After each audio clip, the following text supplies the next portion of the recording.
এই গণ অভ্যুত্থানে একটা গণহত্যা করা হয়েছে, বিডিআর হত্যাকাণ্ড, শাপলা হত্যাকাণ্ড থেকে শুরু করে হাজারে হাজারে গুম খুন বিচার বহির্ভূত হত্যাকাণ্ড করা হয়েছে, যাদের নির্দেশে সেই খুনিরা এই বাংলাদেশের কোনো গণতান্ত্রিক প্রক্রিয়া নির্বাচনে অংশগ্রহণ করতে পারে না। আওয়ামী লীগ এবং তাদের যারা দোসর জাতীয় পার্টি, তাদেরও আগামী নির্বাচনে অংশগ্রহণ করার কোনো অধিকার নেই। এবং এই জাতীয় পার্টির কত বড় সাহস, এই জিএম কাদেররা এবং এদের যারা সাঙ্গপাঙ্গ আছে, এরা যে ওই খুনিদের দোসর এবং প্রত্যক্ষ পরোক্ষভাবে ওই খুনিদের মদতদাতা, তার প্রমাণ এখনও পাওয়া যায়। তারা যখন বলে যে জাতীয় পার্টি এবং আওয়ামী লীগের অংশগ্রহণ ছাড়া নির্বাচন সুষ্ঠু হবে না, তাদের জন্মদাতা যে আওয়ামী লীগ এবং আওয়ামী লীগ যে তাদের পেলে পুষে বড় করেছে, এর প্রমাণ এখন তারা আবার নতুন করে দিচ্ছে, তাদের জাত চেনাচ্ছে। এই খুনিদের আগামীর বাংলাদেশের কোনো নির্বাচনে অংশগ্রহণ করার কোনো অধিকার নেই।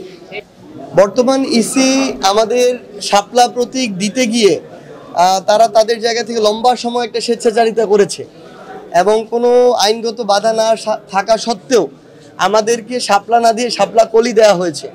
তারপরও যেহেতু সামনে নির্বাচন এবং এই এককেন্দ্রিক ইস্যু নিয়ে আবার দীর্ঘ সময়ের একটা লড়াই, এই বিষয়টাকে আমরা এক পাশে রেখে, যেহেতু আমাদের সমর্থক এবং যারা শুভাকাঙ্ক্ষী রয়েছেন তারা ইতিমধ্যে এটিকে গ্রহণ করেছেন, আমরা শাপলা কলি নিয়েই যাচ্ছি।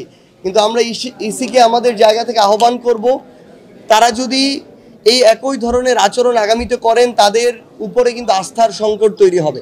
আমরা চাই তারা সর্বোচ্চ নিরপেক্ষ এবং সুষ্ঠুভাবে তাদের যে প্রতিষ্ঠানের স্বাধীন যে একটা সাংবিধানিক অবস্থান, সেটা যেন বজায় রাখে। তারা যেন পূর্বের ন্যায় কোনো দলীয় নির্বাচন কমিশনে পরিণত না হয়। যদি এই রকম তাদের ভিতরকার কারো চিন্তা বা চেষ্টা থাকে, তাহলে তাদের পরিণতি তাদের পূর্বসূরিদের মতোই হবে। এখন পর্যন্ত এনসিপি তাদের জায়গায় 300 আসনে নিজেদের প্রার্থী দেওয়ার জন্য তারা প্রস্তুতি নিচ্ছে, নিজেদের সংগঠনকে শক্তিশালী করার জন্য প্রস্তুতি নিচ্ছে। আমরা মনে করি আমরা যদি আমাদের সংগঠনকে শক্তিশালী করতে পারি, ডিসেম্বরের মধ্যে যদি প্রত্যেকটা ওয়ার্ডে আমাদের আহ্বায়ক কমিটি থাকে, তাহলে আমরা 300 আসনে আমাদের শক্তিশালী আমাদের প্রার্থী দিতে পারবো। আর অ্যালায়েন্সের বিষয়টা তো আলাদা বিষয়।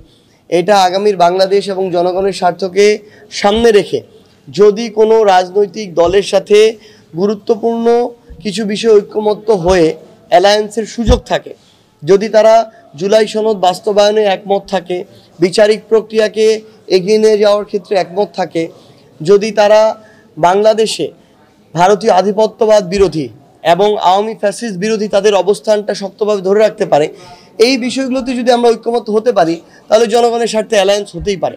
তবে এই বিষয়গুলো নিয়ে আলোচনা চলমান, এখন পর্যন্ত কোনো সিদ্ধান্ত হয়।